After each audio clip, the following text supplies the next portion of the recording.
The following feature presentation is part of the Skywalking Network.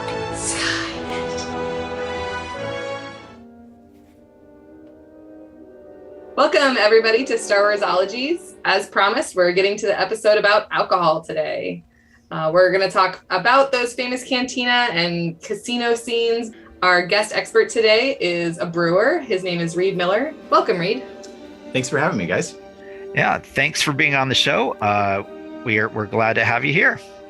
Yeah, I'm glad to be here. And there's a lot more about alcohol in the Star Wars universe than just some cantina and casino scenes. There's a lot of ways that it can be similar to the way that we have bars and restaurants here. Alcohol has been a part of culture and civilizations. Yeah, so we'll be talking about alcohol this time on Star Warsologies. Star Warsologies is the podcast where we bring science and technology and other fields of study to the galaxy far, far away.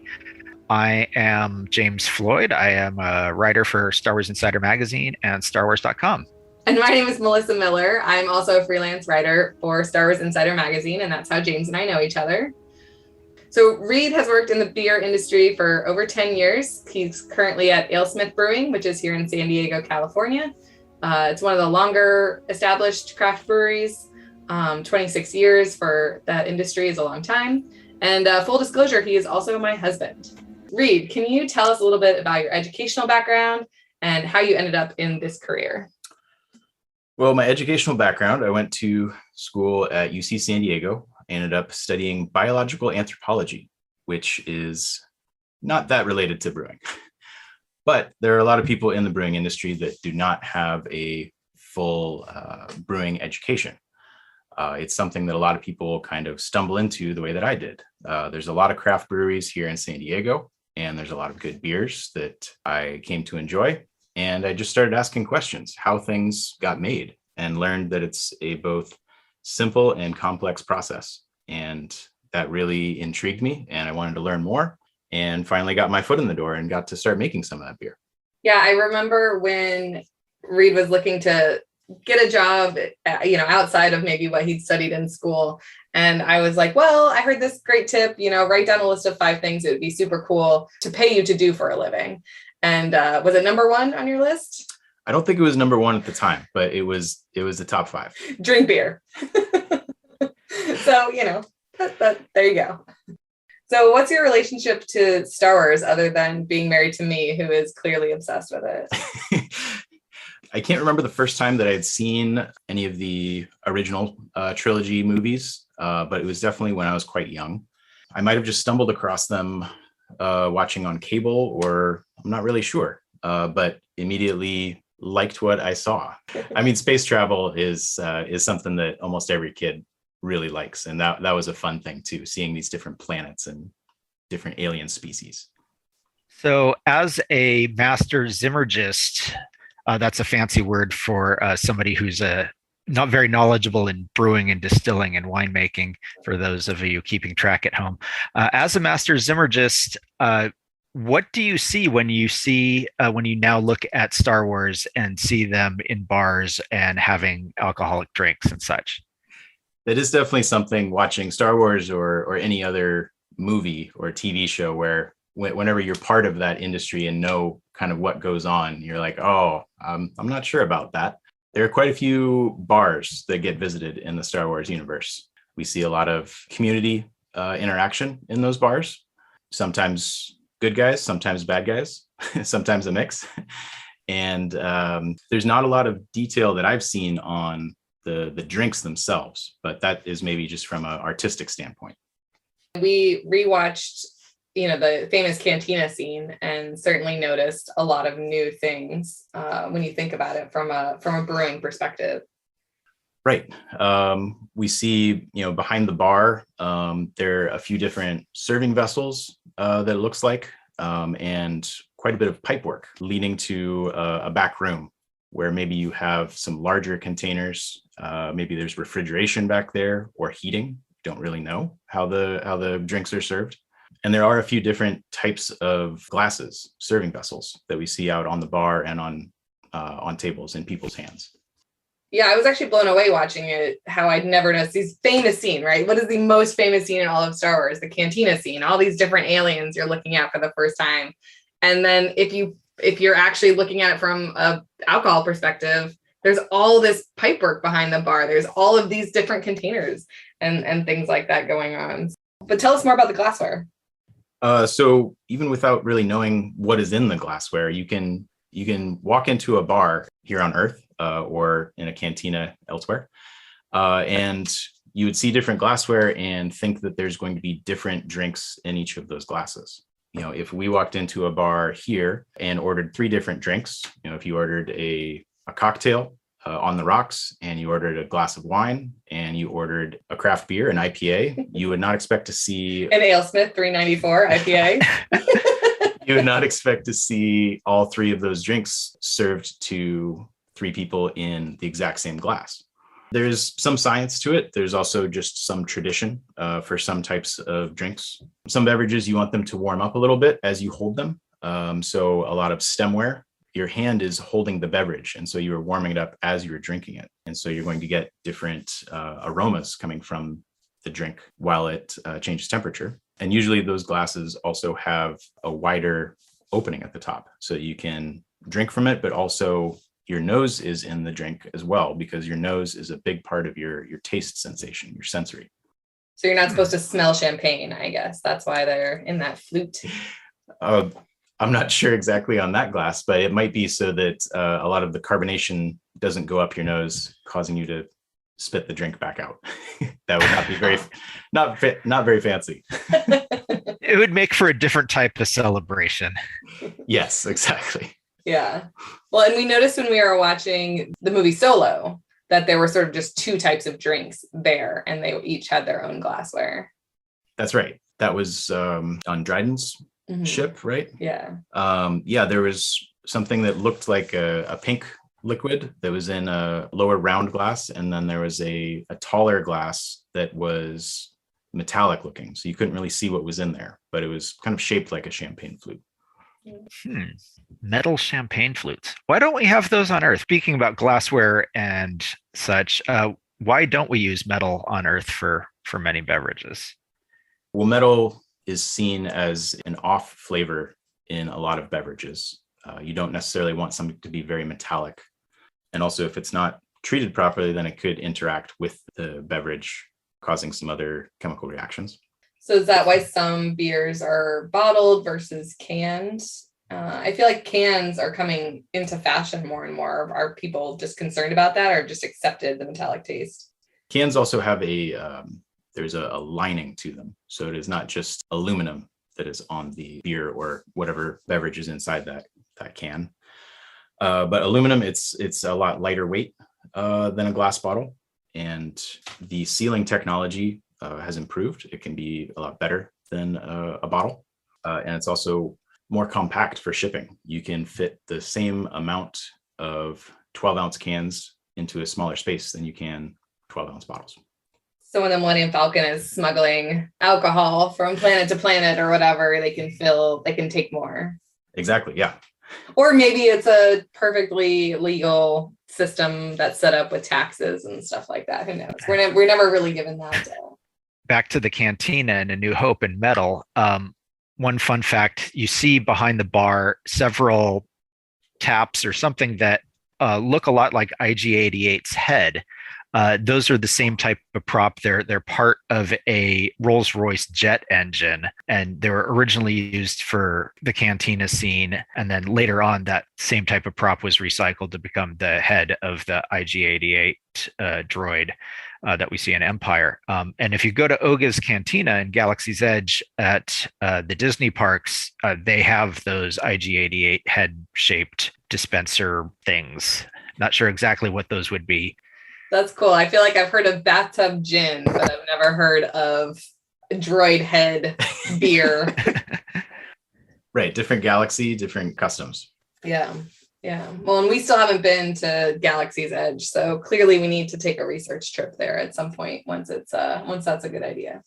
Oh yeah, definitely do it. I went there last month and I had a drink called the Fuzzy Tauntaun, and It was mostly a peach drink, probably like a fuzzy navel, but it had this tingling foam on the top that kind of made your lips and tongue tingle and then maybe even feel a little numb. It was pretty crazy. I haven't come across anything like that in beer myself, but maybe somebody out there is trying that. It makes me wonder how the different aliens are affected by alcohol too, right? In A New Hope, there's that tiny little alien reaching up over the bar versus big Deveronians and, obviously our humans. There's no way they all have the same tolerance. Right. I haven't seen medical examinations to see how different species can process alcohol or whatever it is they're drinking. But yeah, just within humans, you see different tolerance levels just based on people's genetic background. Some people can drink a whole bottle of wine and not feel anything, and other people get really tipsy after just a few sips. Yeah, and that bartender in A New Hope didn't seem to me like he was really paying attention to what he was pouring out, right? He was too busy worrying about droids coming in and not like, oh, I should pour less for this guy or more for that guy. I think that as a bartender for lots of different species, you do have to be really on top of things because you don't want to serve a drink that would end up being toxic to one species that would be perfectly acceptable for another, that, you don't want to kill your patrons. It's bad for business. It's even worse than having droids take up space there. I wonder if he has a cheat sheet behind the bar, like this species orders that drink, say no.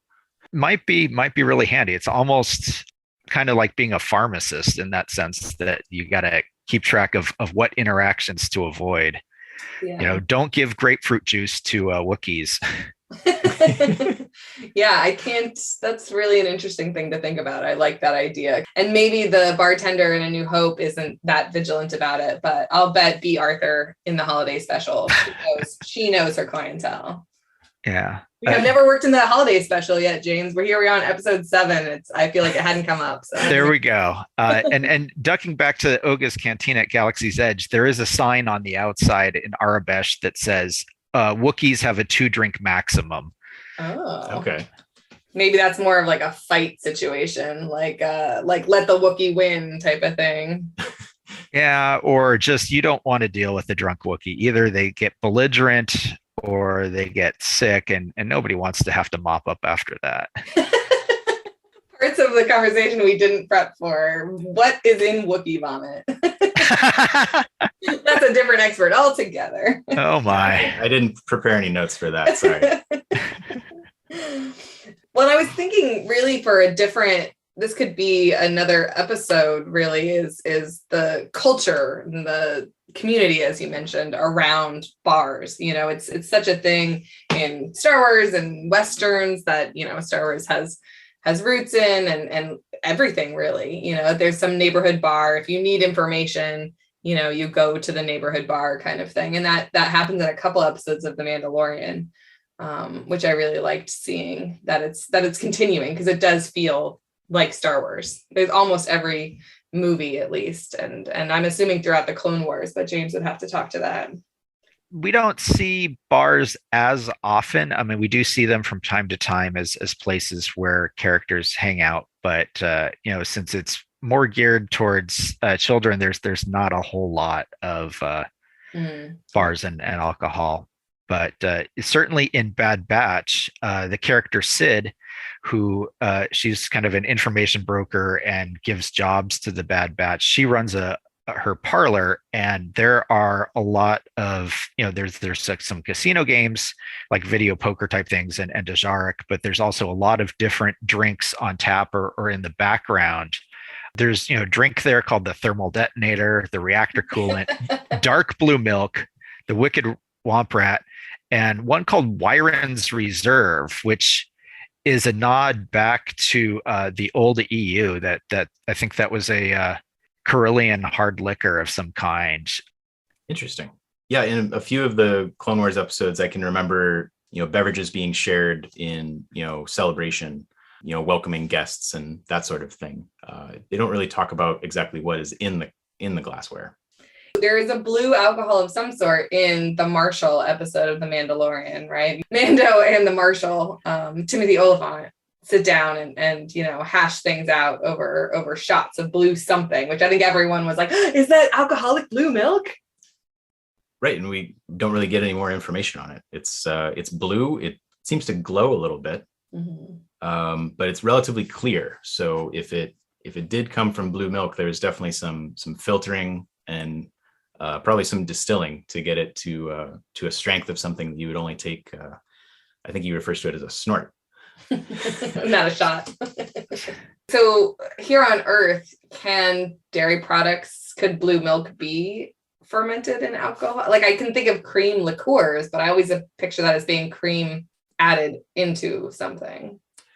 Well, the majority of yeasts, there are multiple yeast strains that are used for brewing of any sort of alcohol. The majority that I know of cannot metabolize lactose, which is the sugar that is in dairy milk.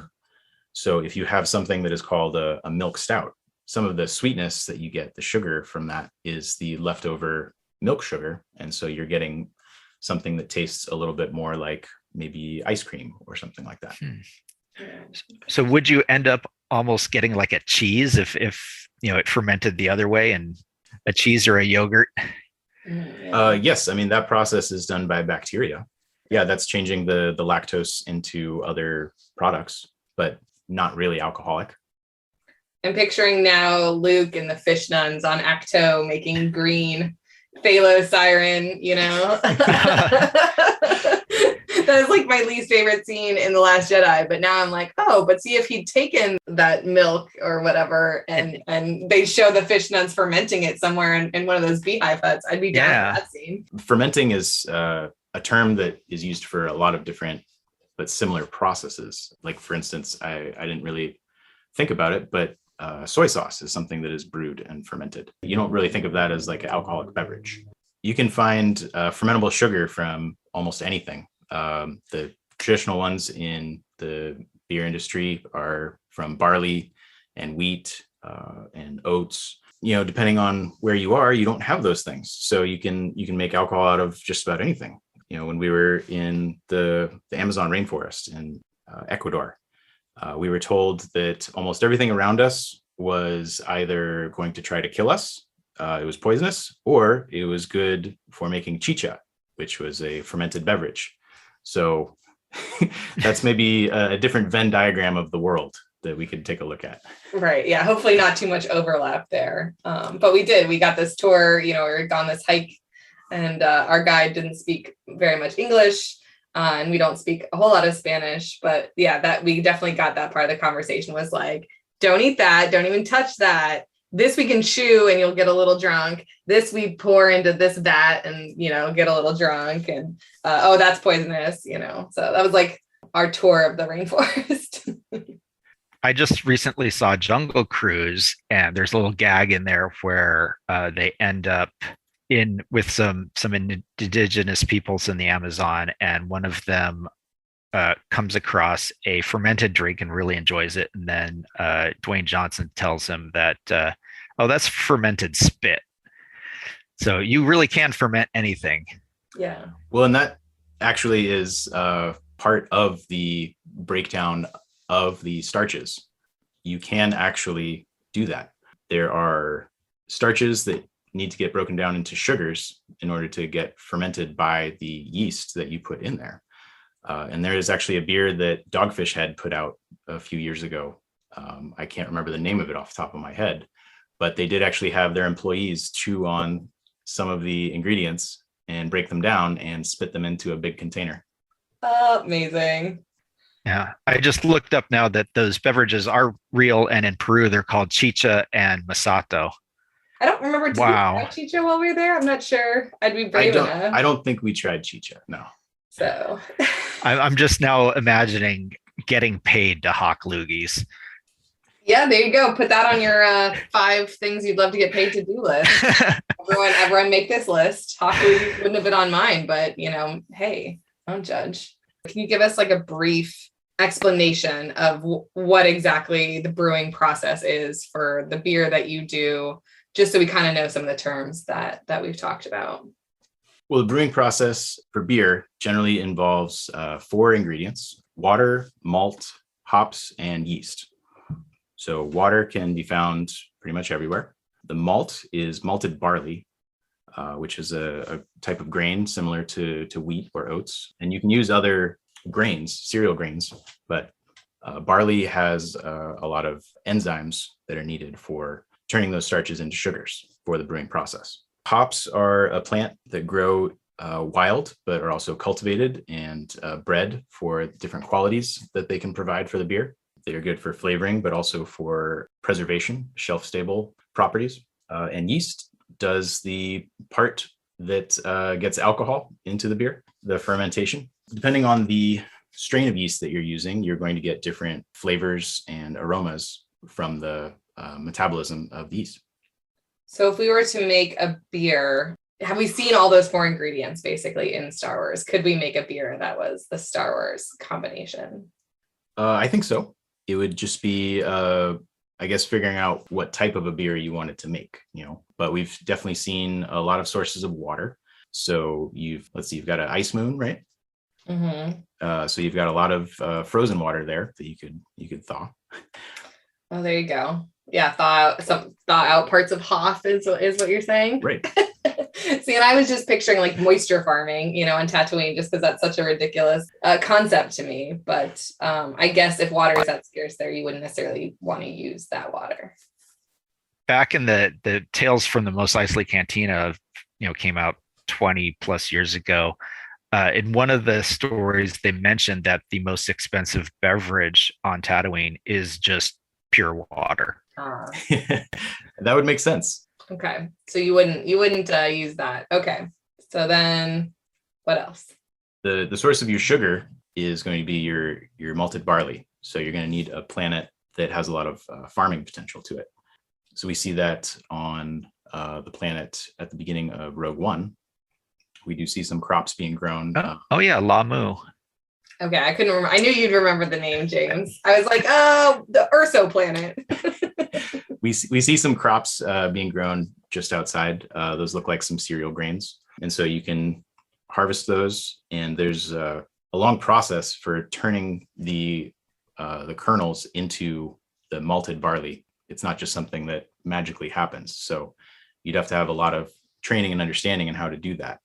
I really like the idea that like Galen and Lyra Urso, escaped the Empire and then, decided to be homebrewers basically. Because there was definitely water on that planet too, right? It was like, Right. They showed it sort of being volcanic and very damp. Yeah, maybe there's Urso family brew that we missed out on. Yeah, we didn't get a good look at their kitchen really. So we don't know what they had in their refrigerator. Well, they did have some blue milk, so maybe they're doing that dark blue milk drink. Right. Let's see. So hops, at least on Earth, they grow the best at certain latitudes because they are light dependent on part of their growth cycle. So those are grown primarily in the United States and the Pacific Northwest. And in Europe, they grow in Germany and the Czech Republic and in England primarily, but they can be grown anywhere. One of the largest hop producers is actually in China, but they only use it for beers that are sold within China. So we don't really get to see or try any of those. And then also in the Southern Hemisphere, the hop producing region is a lot smaller just with where the landmass is, but you get some really well-known hop growing areas in Australia, particularly in Tasmania and New Zealand, and a little bit in South Africa as well. Yeah, so since that's not how planets really seem to work in Star Wars, you just need a whole hop planet, and right. That's your dream planet there. Maybe there's a planet that rotates at a slightly more tilted angle to its sun, and so you're constantly getting just the right light levels. I don't know. I love this idea. Well, maybe somewhere on Endor, the forest move Endor, that seems very forested, which kind of lines up with the places that you talked about. Germany and the Czech Republic, Pacific Northwest, Tasmania, those also seem to tend to have forests. Yeah. So maybe Endor is a good place, and there's, little Ewok hops. Oh, I love that idea. Well, yeah. They did have that big celebration afterwards, and I'm sure that the Rebel fleet isn't going to go down there if they hear there's nothing to drink. Yeah, what are we getting out of this, huh? Just hanging out with some teddy bears, the huge. And then yeast you can get from pretty much anywhere, right? I mean, I remember all the ridiculous stories of breweries in the last, couple decades having yeast sources, like a beard, the beard of one of the brewers had yeast, and that's what they made their beer out of. You can get yeast just about anywhere. One of the microbiologists that I'd worked with before had done a test of just leaving out a jar with some cheesecloth over the top and then just collecting some wild yeast that was floating through the air here in San Diego County. And he didn't find anything that seemed very anything intriguing that he wanted to keep growing farther, but just seeing what was out there, there were some options.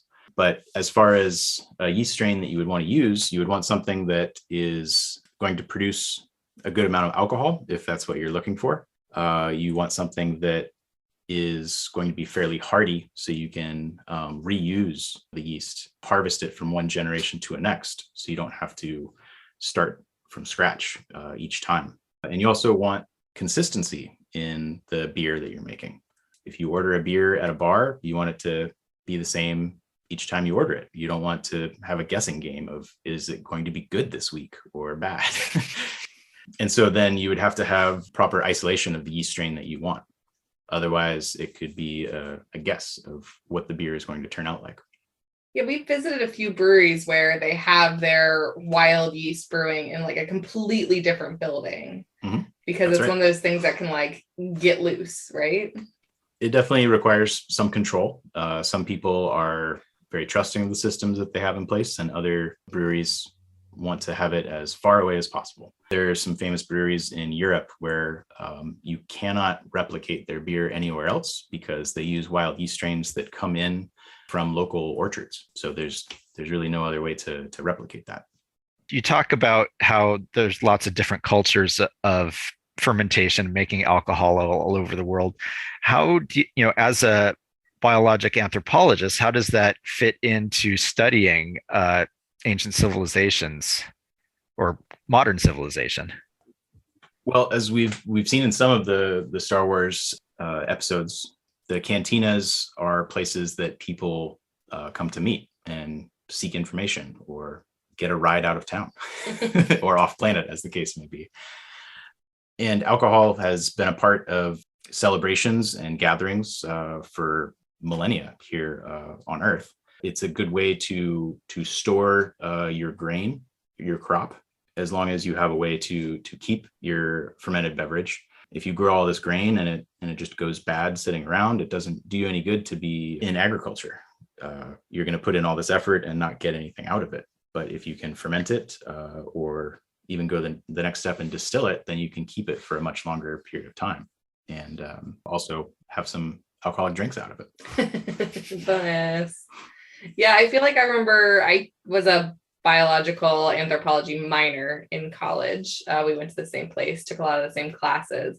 And I definitely remember learning that, going from hunting and gathering civilizations to agricultural civilizations did have a lot to do with making alcohol. Am I misremembering? You were a much better student than I was.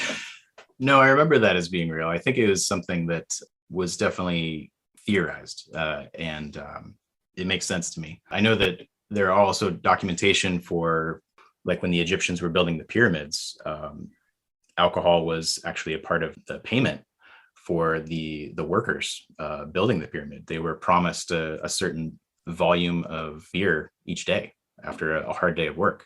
The beer that they were drinking was nothing like what you and I would think of as a beer.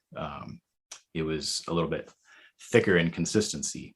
It was definitely something that was actually a very good nutritional value as well, and probably had a low enough alcohol they could trust the workers to show up on time the next day.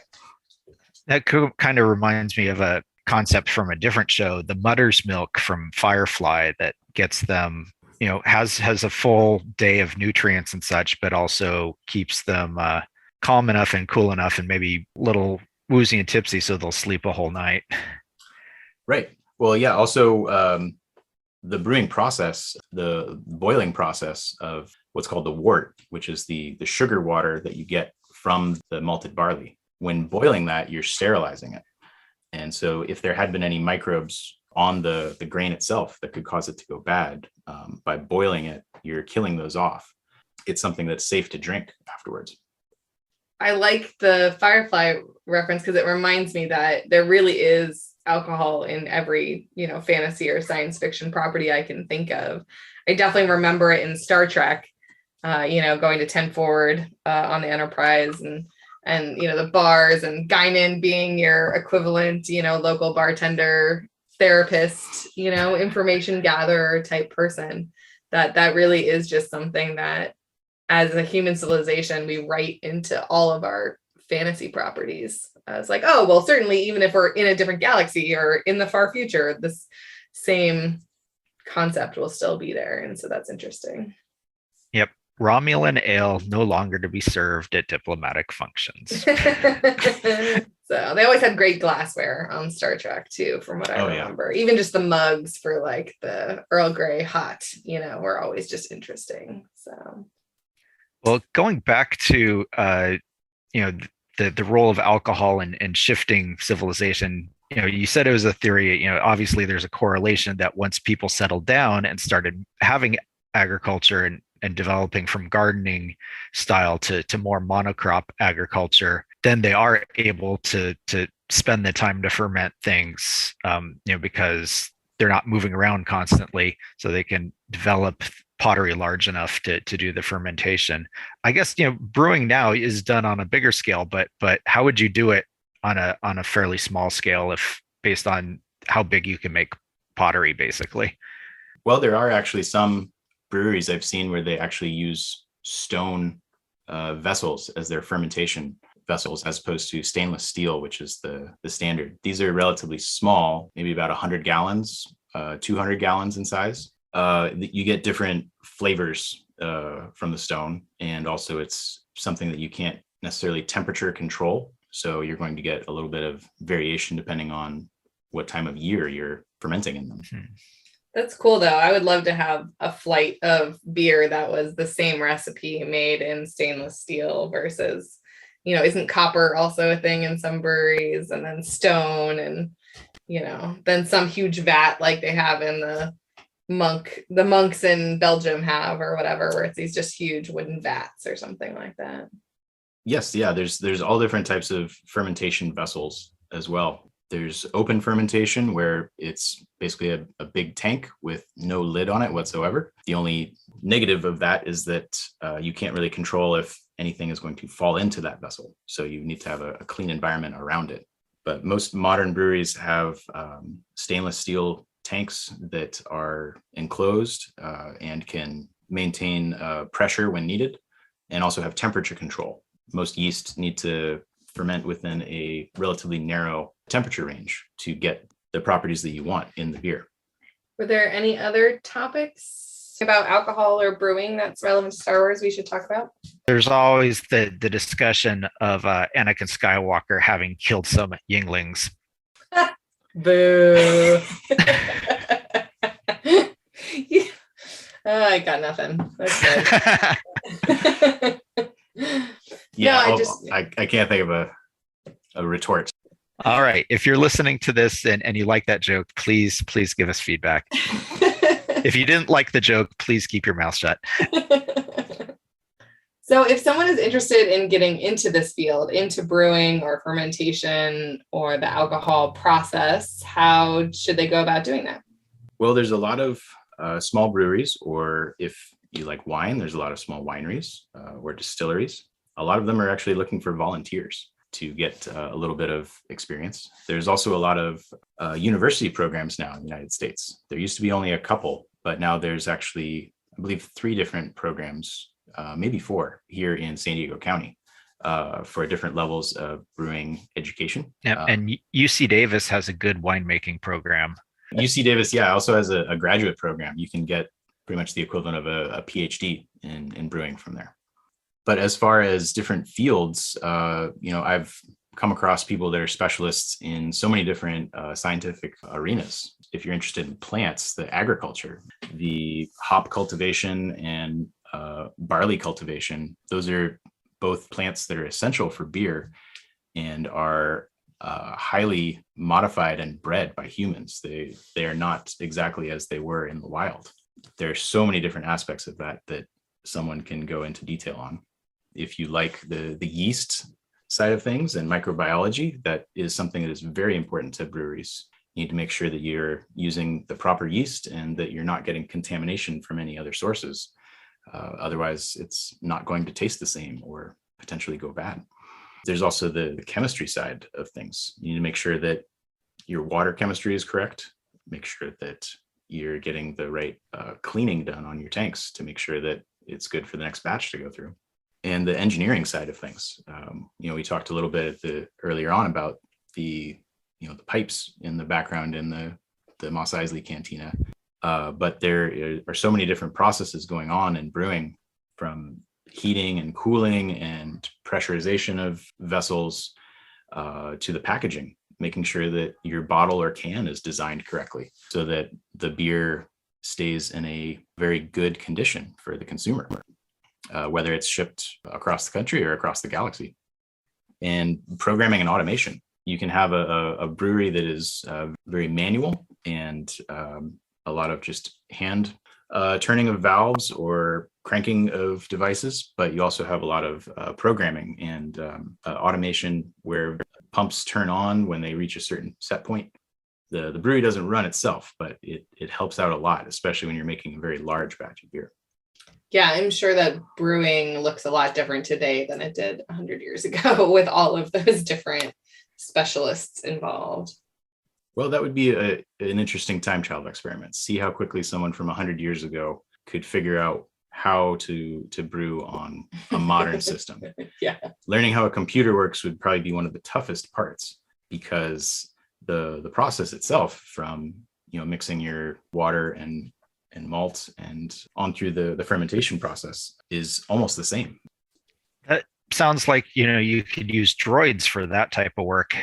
There's some aspects of it where it's a lot of manual labor or just moving something on to the next step, but there is also a lot of problem solving and troubleshooting. So you better make sure that the droid has the right programs loaded.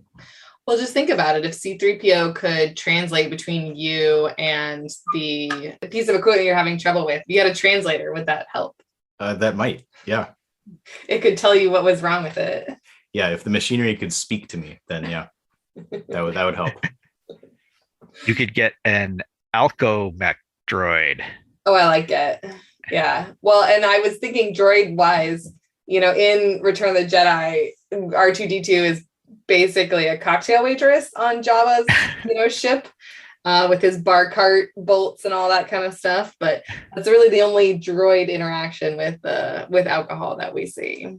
Well, they aren't allowed in the bar, and I think probably the main reason is that they're really lousy customers. They don't buy anything.